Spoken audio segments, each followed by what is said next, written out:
কার খেলা কে খেলবে এটা জানে, বিশ্ববাসী জানে। আমাদেরও আস্তে আস্তে বিশ্বাস চলে আসতেছে। হ্যাঁ, যারা অবিশ্বাসীও ছিল তাদের মধ্যে বিশ্বাস চলে আসতেছে। ডক্টর মোহাম্মদ ইউনূস স্যার একজন আন্তর্জাতিক মানের খেলোয়াড়। ডক্টর মোহাম্মদ ইউনূস স্যার ছাইরা দিবে? একদম না, ছাইরা দিবে না। খেলা তো খেলা দিছে, যেটা অলরেডি কিন্তু প্রফেসর ইউনূস তিনি করে ফেলেছেন। প্রফেসর ইউনূস যা চিন্তা করে মোদি তার কয়েক ঘাট পরে করে, এমনকি এক ডোনাল্ড ট্রাম্পকে নতুন জাতির আব্বা বানিয়ে দিছে। সেই ডোনাল্ড ট্রাম্প কিছুই বলল না। যুক্তরাষ্ট্র ভারতকে দায়িত্ব দেওয়া কে? বাংলাদেশকে যুক্তরাষ্ট্রের প্রপার্টি যে যুক্তরাষ্ট্র বলে দিল যে আমার এই তিন ছেলেকে তুমি দেখো। ভাই, আমি তো কোনো এতিম ছেলে না, আমি একটা স্বাধীন সার্বভৌম রাষ্ট্র। তো আমাকে কেন এটা নিয়ে এত টেনশন করতে হচ্ছে? ভারত ঢোকা মানে বিপ্লবের অপমৃত্যু, এটা আমরা হইতে দেব না। লাগলে আবার লড়াই হবে নব্য ফ্যাসিস্টের বিরুদ্ধে। আমার বাংলাদেশ আর কখনোই ভারতের উপনিবেশে পরিণত হবে না। যার সাথেই কথা বলুক, এটা একটা আন্তর্জাতিক দলিল হয়েছে আওয়ামী লীগের বিরুদ্ধে। সেই দলিলটা কিন্তু চলমান থাকবে, মানে এটা অনলাইনে থাকবে, জাতিসংঘের ফাইলে থাকবে, পৃথিবীর বহু দেশে এটা থাকবে।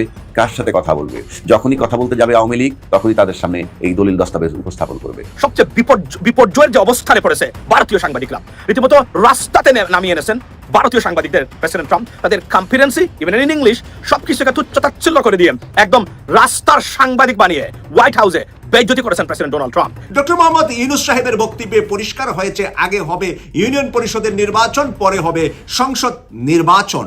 আগে ইউনিয়ন পরিষদের নির্বাচন কিভাবে হবে, কেন হবে, কিভাবে বলছেন ডক্টর মোহাম্মদ ইউনূস। দর্শক শ্রোতা, আসসালামু আলাইকুম। নতুন একটা ভিডিওতে আপনাদের জানাচ্ছি স্বাগতম। এই মাত্র পাওয়া তাজা এবং গরম খবর। আপনারা এতক্ষণ দেখছেন শিরোনাম, সামনে দেখবেন বিস্তারিত। শিরোনাম দেখে বুঝেই গেছেন কতটা গুরুত্বপূর্ণ আজকের এই ভিডিওটি, কতটা চাঞ্চল্যকর হতে চলেছে। আশা রাখবো সম্পূর্ণ ভিডিওটি দেখে যাবেন, একটু স্কিপ করবেন না। আমি বেশি কথা না বাড়িয়ে সরাসরি আপনাদের বিস্তারিত ভিডিওতে নিয়ে যাবো। তার আগে আপনাদের কাছে ছোট্ট রিকোয়েস্ট থাকবে, যারা এরকম ভিডিও দেখতে পছন্দ করেন দ্রুত এই চ্যানেল সাবস্ক্রাইব করে পাশে থাকা বেল আইকনে বাজিয়ে রাখবেন। ইতিমধ্যে যারা সাবস্ক্রাইব করে দিয়েছেন তাদের জানাচ্ছি অসংখ্য ধন্যবাদ। চলুন এই ভিডিওতে লাইক করে বিস্তারিত ভিডিওটি মোবাইলের স্ক্রিন থেকে ধারাবাহিকভাবে একের পর এক দেখে আসি। কার খেলা কে খেলবে এটা জানে, বিশ্ববাসী জানে। আমাদেরও আস্তে আস্তে বিশ্বাস চলে আসতেছে। হ্যাঁ, যারা অবিশ্বাসীও ছিল তাদের মধ্যে বিশ্বাস চলে আসতেছে। ডক্টর মোহাম্মদ ইউনূস স্যার একজন আন্তর্জাতিক মানের খেলোয়াড়। আসসালামু আলাইকুম। ইন্টারন্যাশনাল লেভেলের খেলা চলতেছে। আমরা সবাই অপেক্ষা ছিলাম মোদিজি আর ট্রাম্পজি কবে বসবেন। পাকিস্তান, ভারত, বাংলাদেশ এই তিন দেশের মানুষই তাকায় ছিল, কারণ মোদিজি আর ট্রাম্পজির যে মিটিংটা এটা খুব গুরুত্বপূর্ণ, কারণ বাংলাদেশ নিয়ে কথা হবে তো ওইখানে। কিন্তু দেখেন, খেলোয়াড় ঠিক জায়গায় খেলে। সবকিছু কাকতালীয় না, কিন্তু যে টাইমে এই যে ভারত, বাংলাদেশ, পাকিস্তান তাকায় রয়েছে মোদিজি আর ট্রাম্পজি কি বলে শুনুম, ওই টাইমে চলে আসলো আয়না ঘর। বিশ্ব মিডিয়াকে নিয়ে আমাদের ডক্টর মোহাম্মদ ইউনূস আয়না ঘরে চলে গেল। শুধু এখানেই থাইমা নাই, কিন্তু ঠিক ওই টাইমে জাতিসংঘ থেকে একটা রিপোর্ট আসলো, যেটা আন্তর্জাতিক দলিল হিসাবে অলরেডি গণ্য হয়েছে বাংলাদেশে জুলাই আগস্টের হত্যাকাণ্ড নিয়ে। ঠিক ওই টাইমেই কিন্তু এই রিপোর্টটা বিশ্ববাসী জানলো, যে টাইমে মোদিজি আর ট্রাম্পজি বাংলাদেশ নিয়ে আলোচনা করবে। তার মানে কে বড় খেলোয়াড় বলেন আপনারা? ঠিক টাইমে খেলছে না? আবার দেখেন, ওইখানে যে আলাপ হইলো ওইখানেও কিন্তু একটা খেলা হইলো। হ্যাঁ, ট্রাম্পজি তো মারাত্মক খেলোয়াড়। যখন উনাকে প্রশ্ন করলো, কে প্রশ্ন করলো? ভারতের সাংবাদিক। কার সঙ্গে গেছে? মোদিজির সঙ্গে। তার মানে প্রশ্নগুলা কিন্তু আগে থেকেই ঠিক করা ছিল, এটা আমরা ধৈর্য নিতে পারি। প্রশ্ন করলো যে বাংলাদেশের 5ই আগস্টে যা কিছু ঘটে গেল, এটাতে কি আমেরিকার কোনো হাত ছিল কিনা। ডোনাল্ড ট্রাম্প কি বললো? বললো যে এই ব্যাপারে আমি যেটুকু জানি আমাদের আমেরিকার কোনো হাত ছিল না। আমেরিকার কোনো হাত ছিল না, সোজা বাংলা যেটা, যে আমরা এই ব্যাপারে কোনো হাত ছিল না। কিন্তু আবার প্রশ্ন যখন করলো, তো 5ই আগস্ট নিয়ে আপনার চিন্তা ভাবনা কি? বাংলাদেশে যা কিছু ঘটে গেছে এটা নিয়ে কি চিন্তা ভাবনা? প্রশ্নটা এরকমই।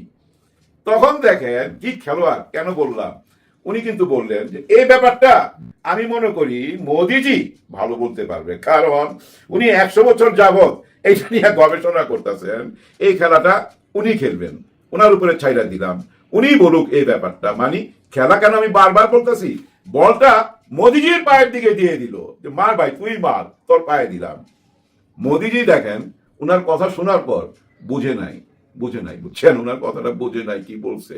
আর বুঝলো কি বলবে, পিছন থেকে যখন দোভাষী বইলা দিল, তারপরও দেখেন উনি চলে গেল ওই যে ইউক্রেন যুদ্ধে চলে গেল, উনি চলে গেল পুতিনের কাছে, পুতিনের সঙ্গে কি আলাপ করছে, ইউক্রেন যুদ্ধটা ঠিক না, যুদ্ধ কোনোদিন শান্তি আনতে পারে না, কমন ডায়লগে চলে গেল, একেবারে কমন ডায়লগ, যুদ্ধে কোনো শান্তি আসতে পারে না।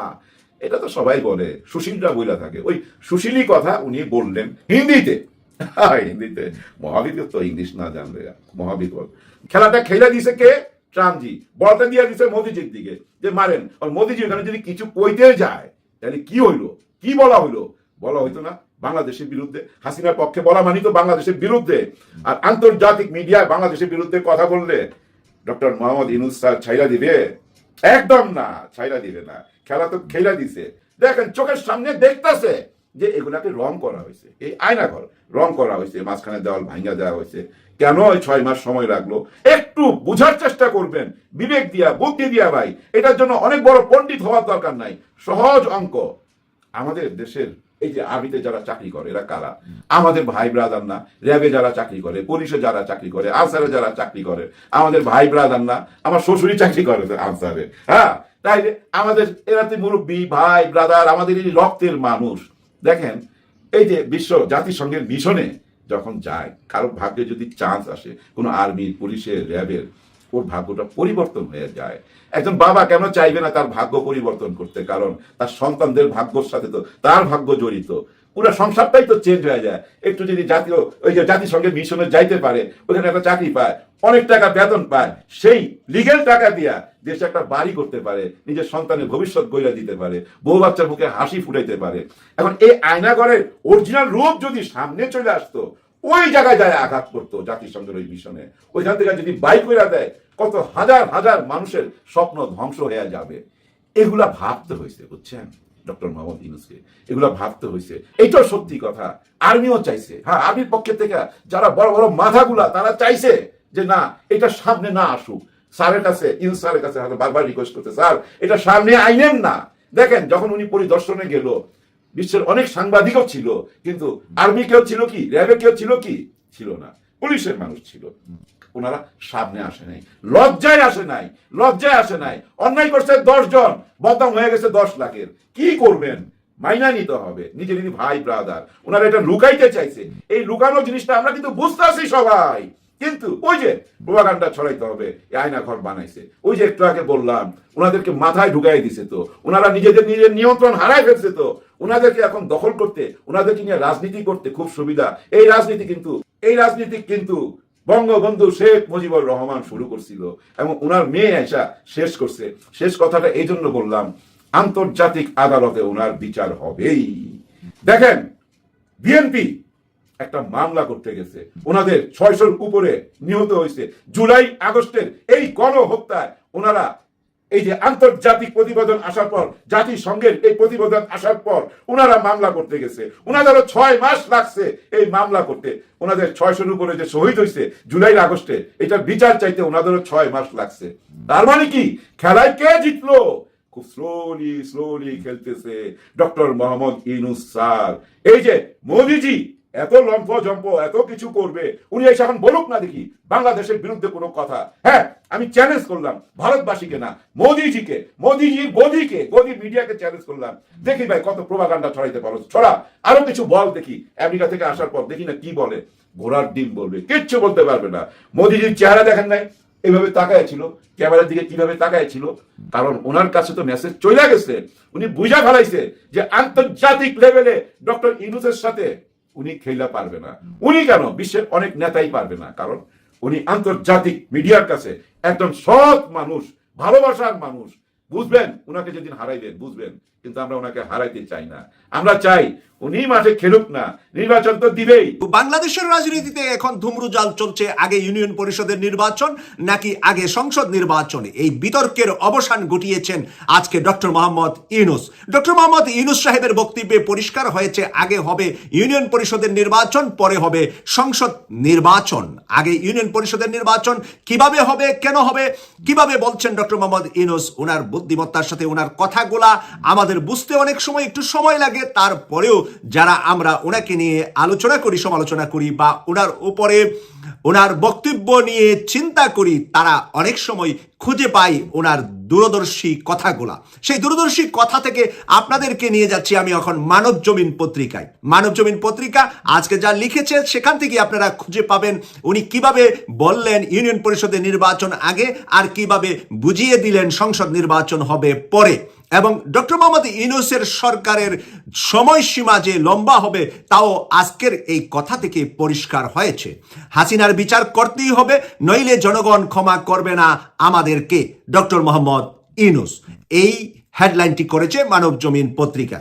সাবেক প্রধানমন্ত্রী শেখ হাসিনা সহ তার সকল দোষী ব্যক্তিদের বিচার করতেই হবে, নইলে জনগণ আমাদের ক্ষমা করবে না বলে মন্তব্য করেছেন বাংলাদেশের অন্তর্বর্তীকালীন সরকারের প্রধান উপদেষ্টা ডক্টর মোহাম্মদ ইউনূস। বৃহস্পতিবার দুবাইয়ে ওয়ার্ল্ড গভর্নমেন্ট সামিটের ফাঁকে ডে ন্যাশনালের সঙ্গে আলাপকালে একথা বলেন তিনি। হাসিনা সহ দলের সকল দোষী ব্যক্তিদেরকে দেশে ফিরিয়ে এনে বিচারের মুখোমুখি করার অঙ্গীকার করেন ডক্টর মোহাম্মদ ইউনূস। তিনি বলছেন এই বিষয়ে ইতিমধ্যে বৌদ্ধ সকল উপায়ে কাজ শুরু করা হয়েছে বলে জানিয়েছেন প্রধান উপদেষ্টা। তিনি বলেন, আমরা ইতিমধ্যে বৌদ্ধ পন্থা অবলম্বন শুরু করেছি, আশা করি এই কার্যক্রম অব্যাহত থাকবে এবং আমরা তার বিষয়ে ন্যায় বিচার নিশ্চিত করতে পারবো।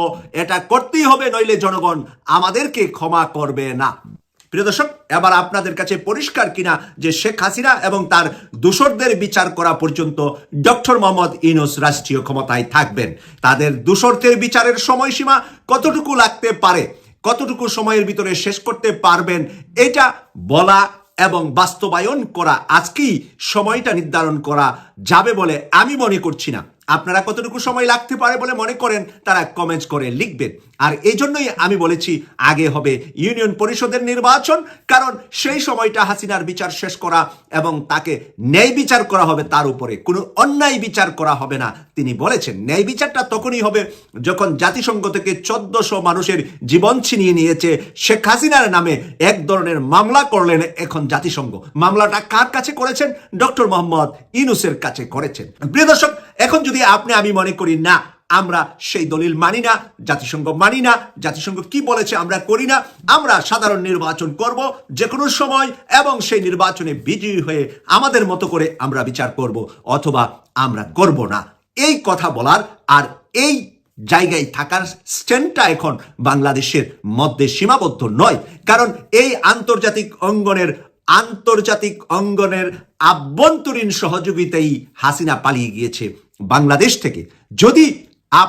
আমরা যদি মনে করি যে হাসিনা পালানের বিষয়ে আন্তর্জাতিক কোনো সহযোগিতা ছিল না, তাহলে রাজনীতিতে আমরা এখনো অনেকটা কাঁচা থেকে যাব। তাই রাজনীতিতে পাকা হওয়ার জন্য, পুক্ত হওয়ার জন্য আমাদেরকে বুঝতে হবে তৃতীয় বিশ্বের একটি দরিদ্রতম দেশ বাংলাদেশ। এখানে আন্তর্জাতিক কলকাঠি, ইশারা ইঙ্গিতের মাধ্যমে বাংলাদেশ চলে। ভারত 15.5 বছর আমাদের ঘাড়ের উপরে চেপে বসেছিল। এই বিষয়টা পানির মতো পরিষ্কার। 10 বছরের একটা শিশুকে জিজ্ঞাসা করলো বলতে পারে যে ভারত বাংলাদেশের দুশ্মন। তাই দুশ্মনেরা 15.5 বছর রাজত্ব করেছে। আমাদের আইন উপদেষ্টা আসিফ নজরুল উনি যে ব্যাখ্যাটা দিয়েছেন, উনি ওনার ফেসবুক স্ট্যাটাসে কিছু লিখেছেন, আমি ওনারটা একটু পড়ে শুনি আপনাদেরকে যাতে নাকি আমার ভুল না হয়। উনি বলেছেন যে, উনি লিখেছেন যে ট্রাম্পকে ইন্ডিয়ান সাংবাদিক যে প্রশ্নটা করেছিল তার সামারি হলো বাইডেন প্রশাসনের সময় বাংলাদেশে রেজিম চেঞ্জ মানে হাসিনার পতন ইস্যুতে আমেরিকার ডিপ স্টেটের ভূমিকা আছে, এই ব্যাপারে আপনার মন্তব্য কি?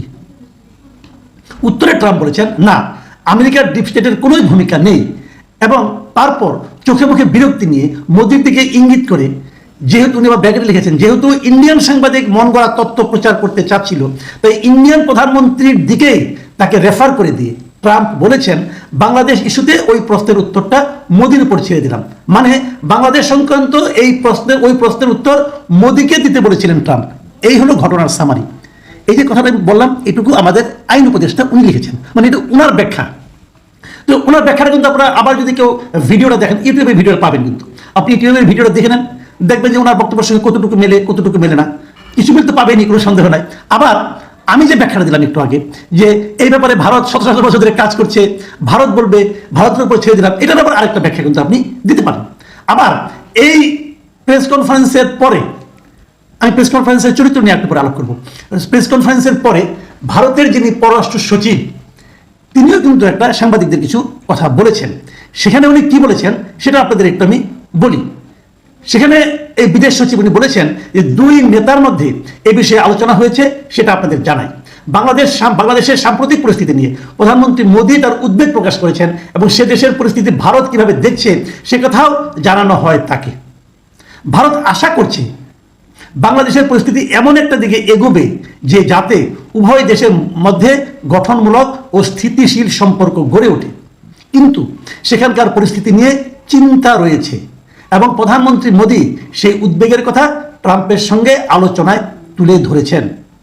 এই যে কথাটা আমি পড়ে শোনালাম, এটা কিন্তু ভারতের একটা পত্রিকা থেকে পড়ে শোনালাম, এবিপি আনন্দ থেকে। তো এখন ভারত বাংলাদেশ নিয়ে কিন্তু উদ্বিগ্ন, এই কথাটা মোদী সেখানে প্রকাশ করেছেন বলে এই মানে আপনার এই পত্রিকা জানালো। এই হলো পুরো ঘটনা। এখন এই ঘটনার প্রেক্ষিতে আমি দিয়ে একটা কথা বলি আপনাদেরকে। এক নম্বর কথা হলো, আপনি যদি ইউটিউবে পুরো অনুষ্ঠানটা দেখেন, ইউটিউবে অনেকগুলো পাবেন, ছোটো ছোটো ক্লিপ পাবেন। আমি বলবো আপনাদেরকে যে যদি আপনাদের সময় থাকে পুরো ইন্টারভিউটা দেখে নেন, আপনি ইউটিউবে দেখবেন। ইউটিউবে দেখলে আপনি দেখবেন যে সংবাদ সম্মেলনের ক্যারেক্টারটা কী ছিল আসলে। আমার কাছে মনে হয়েছে এই সংবাদ সম্মেলনটা খুব একটা স্বতঃস্ফূর্ত এবং আনন্দ ঘন পরিবেশে হয় নাই। এক নম্বর, দেখবেন দুইজন বসে আছে পাশাপাশি এবং বসার ভঙ্গিতেও যে খুব একটা আনুষ্ঠানিকতা এরকম আমি দেখিনি। আর সাংবাদিক বসেছিল ফ্লোরে, সাংবাদিকদের বসার কোনো ব্যবস্থা কিন্তু ওখানে ছিল না। আমার কাছে খুব অবাক লাগছে যে যুক্তরাষ্ট্রে অনুষ্ঠিত একটা সংবাদ সম্মেলন, সেখানে সব সাংবাদিকরা মাটিতে বসে কেন, মানে ফ্লোরে বসে কেন। আবার আরেকটা জিনিস আমি দেখেছি, একটা প্রশ্ন করার জন্য হুড়োহুড়ি ভাব। যুক্তরাষ্ট্রে এই ধরনের আমি কখনো সংবাদ সম্মেলন দেখিনি যে প্রশ্ন করার জন্য হুড়ুর একজন একজনকে ওভারল্যাপিং করে কথা বলছেন, একসঙ্গে 4-5 জন প্রশ্ন করছেন, তবে একজন কথা যার গলার স্বর জোরে হচ্ছে তিনি কথা বলতে পারছেন, অন্যরা পাচ্ছেন। এই ধরনের দৃশ্য আমি কখনো দেখিনি। এখানে দেখলাম মনে হলো যেন ভারতে অথবা বাংলাদেশে অথবা আমাদের এই সাবকন্টিনেন্টের কোনো একটা আমি মানে সংবাদ সম্মেলন দেখছি। আবার আরেকটা জিনিস দেখলাম, এটাতে খুব প্রিপেয়ার্ড ছিল না। তার মনে হলো কীভাবে, আমি দেখলাম যে পেছনে দুজন ট্রান্সলেটর ছিল, মানে অনুবাদক, তারা অনুবাদ করে দিচ্ছি। ভারতীয় সাংবাদিক ইংরেজিতে বলছে, ওটাও দেখলাম অনুবাদ করে দিচ্ছে ট্রাম্পকে, মানে উনি কি ভারতের ইংরেজি বোঝেন না আমি জানি না কী হলো। আবার হিন্দিতে একজন অনুবাদ করছে। তো সব মিলিয়ে সংবাদ সম্মেলনটাই আমার কাছে আপ্লুত মনে হয় না। এত বড় দুজন নেতা, সারা দুনিয়ায় যারা কি গণতন্ত্রের প্রতিভূ হিসেবে পরিচিত, তাদের মতো লোক বসে সংবাদ সম্মেলন করছেন, কিন্তু এরকম আগোছালো কেন আমার কাছে আমি বুঝতে পারি না। দ্বিতীয় যে কথাটা বলে আমি আলোচনাটা শেষ করব, সেটা হলো ভারত এবং যুক্তরাষ্ট্রের দুই মানে সরকার প্রধানের সংবাদ সম্মেলন হয়েছে। সেখানে বাংলাদেশ প্রসঙ্গে একটা কথা এসেছে, যে কথাটার একাধিক অর্থ হতে পারে, কিন্তু সেটা নিয়ে আমরা তো উদ্বিগ্ন কেন? আজকে সোশ্যাল মিডিয়ায় আমি দেখলাম কতজন যে কত রকম ব্যাখ্যা দিচ্ছে। যারা নাকি এই সরকারকে অপছন্দ করে তারা ব্যাখ্যা দিচ্ছে এই সরকারের এবার দিন শেষ, কারণ ভারতকেই দায়িত্ব দিয়েছে যুক্তরাষ্ট্র, এবার ভারত আমাদের উপর ঝাঁপিয়ে পড়বে, এই একটা ভাষণ দেখছি। আবার আরেকটা ভাষণ দেখছি, না ভারতকে কোনো দায়িত্বই দেওয়া হয়নি, ভারত কিছুই করবে না, আমেরিকাই সব করবে, এই আরেকটা ভাষণ। আমি বুঝতে পারি না এই বিতর্কে আমাদের উপদেষ্টারা বলতে জড়িয়ে গেলেন কেন? দরকারটা কি? আমাদের আর কোনো কাজ নাই, ওখানে কি হলো কি না হলো এটা নিয়ে পাত্তা দেওয়ার দরকারটা কি? আমি তো এটা বুঝতে পারছি না কিছু। যুক্তরাষ্ট্র ভারতকে দায়িত্ব দেওয়ার কে? বাংলাদেশকে যুক্তরাষ্ট্রের প্রপার্টি যে যুক্তরাষ্ট্র বলে দিল যে আমার এই 3 ছেলেকে তুমি দেখো। ভাই আমি তো কোনো এই 3 ছেলে না, আমি একটা স্বাধীন সার্বভৌম রাষ্ট্র। তো আমাকে কেন এটা নিয়ে এত টেনশন করতে হচ্ছে? এতই যে সহজ সব কিছু, দুনিয়াটা এতই সহজ, এটা কিন্তু একটা গুরুত্বপূর্ণ বিষয়। আমি এই জিনিসটা বুঝলাম না। আর আমি যে কথাটা আসলে বলে শেষ করতে চাই সেটা হলো, এই সংবাদ সম্মেলন থেকে আমি যে জিনিসটা বুঝেছি, ভাই বাংলাদেশের ব্যাপারে ট্রাম্পের কোনো আগ্রহ নেই। ট্রাম্প হলো এমন একজন রাষ্ট্রপতি আমেরিকা পেয়েছে যে নাকি আমেরিকার বাইরে কিছু চিন্তাই করে না। কোথায় আমেরিকার প্রভাব বাড়লো, কোথায় কমলো, বিশ্বের কোথায় আমেরিকার প্রভাব একদম শেষ হয়ে গেল, এটা নিয়েও আমেরিকার কোনো চিন্তা নাই। তারা তার দেশটাকে নিয়ে চিন্তা করছে, তার দেশের মানুষকে নিয়ে চিন্তা করছে, এর বাইরে কিছু না। কাজেই এখানে কিছু হলো কি হলো না এটা নিয়ে অত টেনশন করার কিছু নেই। ভারতের যে চিন্তা আমাদেরকে নিয়ে সেটা থাকবে, সেটা যতদিন এখানে বাংলাদেশ থাকবে ততদিনই থাকবে। সরকারে কে থাকুক না থাকুক সেটা ব্যাপার না। সবসময় ভারত চাইবে বাংলাদেশের উপর প্রভাব বিস্তার করতে, কেন চাইবে না? সব পৃথিবীর সব দেশই তার প্রতিবেশীর উপর প্রভাব বিস্তার করতে চায়, এটা কেন চাইবে? সেখানে আমাদের কোনো ষড়যন্ত্র তত্ত্ব বিশ্বাস করে সে অনুযায়ী কাজ করার দরকার নাই। আমরা আমাদের কাজটা করে যাই, যা হবার তাই হবে। আমাদের মধ্যে যদি দেশপ্রেম থাকে তাহলে তার কোনো আবারও ঝামেলা হলো বইমেলায়। অবশ্য এই সরকারের অধীনে এই সরকারের সময় ঝামেলা করা আসলে কোনো ব্যাপার না, কোনো ব্যাপারই না। এবার একটা স্যানিটারি ন্যাপকিনের স্টল নিয়ে ঝামেলা হয়েছে। আমরা খেয়াল করেছি নিশ্চয়ই অনলাইনে একটা চিঠি ছড়িয়ে পড়েছে, যেখানে ইভেন্ট ম্যানেজমেন্ট প্রতিষ্ঠান যে কোম্পানির এই স্টলটি তাদেরকে একটা চিঠিতে জানিয়েছে কি হয়েছে। আমি একটু পড়ি, ওখানে তাদের লেখা আছে এরকমভাবে। প্রধান হচ্ছে আপনার সদয় অবগতির জন্য জানানো যাচ্ছে যে প্রাণ আরএফএল গ্রুপের নারী ও শিশু সুরক্ষা পণ্য ব্র্যান্ড স্টে সেফ বইমেলা প্রাঙ্গণে 2টি স্টল পরিচালনা করে আসছে। প্রথম দিকের কোনো সমস্যা না থাকলে গত 11 ফেব্রুয়ারির পর থেকে বেশ কিছু ইসলামিস্ট গ্রুপ ন্যাপকিনকে গোপন পণ্য বলে আখ্যা দেয়। এটা গোপন পণ্য এবং এর প্রকাশ্য প্রদর্শনী বা বিক্রি বন্ধের দাবি জানায়। এর পরদিন আরও অনেক মানুষ একই দাবি নিয়ে হাজির হয়। পরে বাংলা একাডেমির পুলিশ আনসার সহ ইভেন্ট ম্যানেজমেন্টের ভলান্টিয়ারদের সহযোগিতায় পরিস্থিতি ঠান্ডা হয়। গতকাল 13 ফেব্রুয়ারি স্টল দুটি খুলে দিলে অল্প কিছু গ্রুপ সরাসরি এসে বাংলা একাডেমিতে অভিযোগ করে। চিঠিতে আরও বলা হয়, এই মুহূর্তে বিভিন্ন জায়গায় বিভিন্ন ইস্যুকে কেন্দ্র করে মব হচ্ছে। এ ধরনের আপৃক্তিকর পরিস্থিতি এড়ানোর জন্য উক্ত স্টল দুটি বন্ধ করা অত্যাবশ্যকীয়। আপনাদের ব্যবসায়িক স্বার্থকে বিবেচনা রেখে ওনারা পরে বলেছেন এখান থেকে সরিয়ে অন্য কিছু দেয়া যেতে পারে। এরপর ওই চিঠির ওপরে হাতে বাংলা একাডেমির মহাপরিচালক লিখছেন, এই পরিস্থিতি সম্পর্কে আপনি ওয়াকিবহাল, অতি দ্রুত এ ব্যাপারে ব্যবস্থা প্রয়োজন। এখানে একটা জিনিস একটু বলা হয়েছে, সেটা হলো তারা এখানে একটি পণ্য বিক্রির জন্য নেয়নি। আমি খুঁজতে চাইলাম যে বাংলা একাডেমিতে স্যানিটারি ন্যাপকিনের স্টল কেন থাকবে, কেন সেটা প্রদর্শন করা হবে, মানে এটা তো আসলে বাণিজ্য বা অন্য বারোয়ারি মেলা নয়। কিন্তু আমি পরে জানতে পারলাম যে এটা সম্ভবত বিনা পয়সায় তারা ওখানে স্যানিটারি ন্যাপকিন বিলি করে এবং এই কাজটা অন্যান্য কোনো বইয়ের দোকানও কাজটা করে। এটা আসলে খুবই প্রয়োজনীয়। এই বইমেলায় প্রচুর নারী বিক্রয়কর্মী আছেন, প্রচুর নারী সেখানে বই কিনতে যান, যাদের ওই মেলা প্রান্তরে তাদের পিরিয়ড যদি শুরু হয়ে যায় হঠাৎ করে, তাহলে এটা একটা গুরুত্বপূর্ণ সেবা, খুবই গুরুত্বপূর্ণ এবং জরুরি সেবা, আমরা এইভাবে বলতে পারি। সম্ভবত ওই উদ্দেশ্যে দেওয়া হয়েছে এবং একটা কোম্পানি যেহেতু তাদের ব্যবসা আছে, ব্যবসা করেন, তারা বিনা পয়সা দেওয়ার সময় তারা তাদের পণ্যের প্রচারও করেছেন। এখন প্রশ্ন অনেকগুলো আসলে, মানে আমরা দেখেছি বাংলা একাডেমির পক্ষ থেকে বলা হয়েছে যে এটা এখানে এই স্টল থাকার কথা ছিল না বলে বন্ধ করতে বলা হয়েছে। মজার ব্যাপার, এটা আসলে যাবতীয় ঘটনা ঘটার আগে করা হয়নি। এতদিন পরে এসে তাদের হঠাৎ বোধোদয় হবে যে এটা এই পণ্যটা এখানে বিক্রির জন্য বা বিক্রির কথা ছিল না। এটা খুব হাস্যকর। আমরা বুঝতে পারি আসলে ঘটনা কী হয়েছে। এখন ব্যাপারটা এইরকম দাঁড়ালো যে আমরা আগে সরিয়ে রাখি যে এই পণ্যটা নিয়ে কী হয়েছে না হয়েছে, তার আগে মনে করি যে কিছু মানুষ এসে কোনো একটা জায়গায় গিয়ে যখন এ ধরনের মব তৈরি করছে বা হুমকি দিচ্ছে কিছু একটা, সেটাই সরকার মেনে নিচ্ছে। এখনকার পরিস্থিতি আসলে তাই দাঁড়াচ্ছে।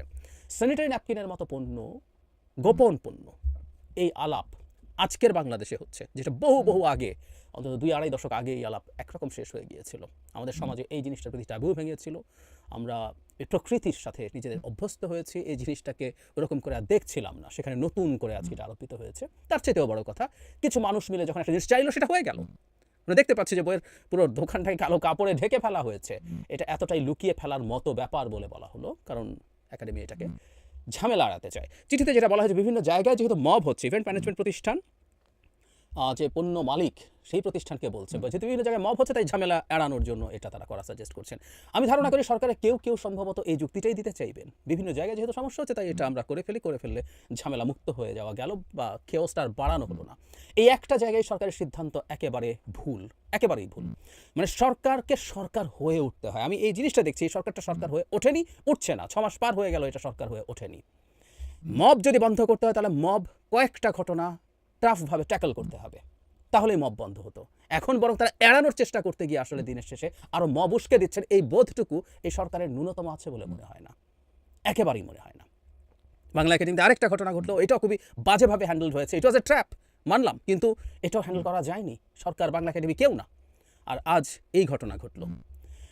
স্বাভাবিকভাবে একটা প্রশ্ন উকিঝুঁকি মারে মনের মধ্যে, সরকারের কেউ কি বা সরকারের বা ডিপ স্টেটের কেউ কি আসলে এটার সাথে জড়িত আছেন, যে কারণে এই ঘটনাগুলো হতে দেওয়া হচ্ছে, ঠিকঠাক মতো ট্যাকল করার চেষ্টা করা হচ্ছে না? এই আলাপ আসবেই, কারণ বাংলাদেশ সরকারের এই মুহূর্তে সব দুর্বলতার পরও পুলিশ বা অন্যান্য বাহিনী, গোয়েন্দা এজেন্সি, যত দুর্বলতার কথা বলি, এইটুকু ব্যাপার ট্যাকল করা যাবে না, এতটা শক্তিহীন এই সরকার আমি অন্তত মনে করি না। তাহলে সরকার ইচ্ছে নেই। এখন প্রশ্ন হচ্ছে, ইচ্ছে নেই কেন? সরকারের মধ্যে কেউ কি আছে, সরকারের একটা অংশ চাইলেও আরেকটা অংশ সেটাকে ঠেকাচ্ছে, হতে দিচ্ছে না, বা তারা মনে করছে এভাবে করি। কিন্তু এভাবে প্রতিটা ঘটনা যখন ঘটে, সেটা দিনের শেষে বাংলাদেশের ইমেজকে ধ্বংস করে। আমি বারবার বলছি, আমরা অনেকেই বলছি, এখন শোরগোলটা করছি রাইটলি, আমাদের সামনে এটাই এখন প্রধান বিপদ। কোথায় কে চাঁদাবাজি করলো, কোথায় কে টেন্ডারবাজি করলো, তদবিরবাজি করলো, এগুলো আমরা কোনো একদিন বাংলাদেশকে মুক্ত করতে চাইবো। কিন্তু বাংলাদেশের রিয়াল বিপদ তৈরি করছে কিন্তু এইগুলো, যেটা আমরা অনেকেই জানি না, অনেকেই বুঝতে পারি না, বা বুঝেও না বোঝার ভান করছি। এই সরকারের মধ্যে কোনো একটা অংশকে চাইছে দেশে এই ধরনের একটা আনস্টেবল অবস্থা তৈরি হোক, যাতে নানান পরিকল্পনা নিয়ে মাঠে নামা যায়। 1-11 ফিসফাস, সামরিক অভ্যুত্থানের সামরিক কুর্স, ফিসফাস তো শোনাই যাচ্ছে। সুতরাং একটা আনস্টেবল অবস্থা তৈরি করতে পারলেই এগুলো ভালো হয়। এবং এই ধরনের পরিস্থিতি যদি তৈরি করা হয়, গ্লোবালিও এই সরকার চাপে পড়ে সব কিছু মিলে তালগোল পাকিয়ে গেলেই তো, বা পানি, আমরা এইভাবে বলি, পানি ঘোলাটে হয়ে গেলেই তো ঘোলাটে পানিতে মাছ শিকার করা যায়। অনেকেই বসে আছেন।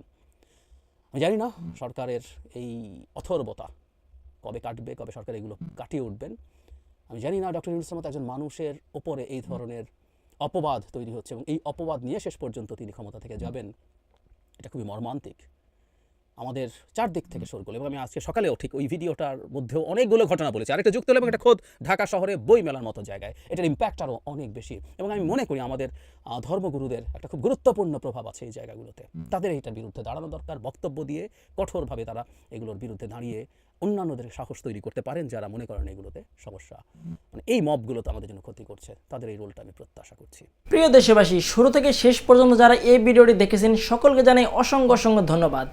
যারা এরকম নিউজ ভিডিও পেতে পছন্দ করেন তারা অবশ্যই এই চ্যানেলটি সাবস্ক্রাইব করে পাশে থাকা বেল আইকনটি বাজিয়ে দিবেন। যারা এখন এই ভিডিওটি শেয়ার করেননি, এই ভিডিওটি দ্রুত শেয়ার করে সকলকে দেখার সুযোগ করে দিন। আজকের মতন এই পর্যন্ত, দেখা হচ্ছে পরবর্তী কোনো ভিডিও নিয়ে ইনশাল্লাহ।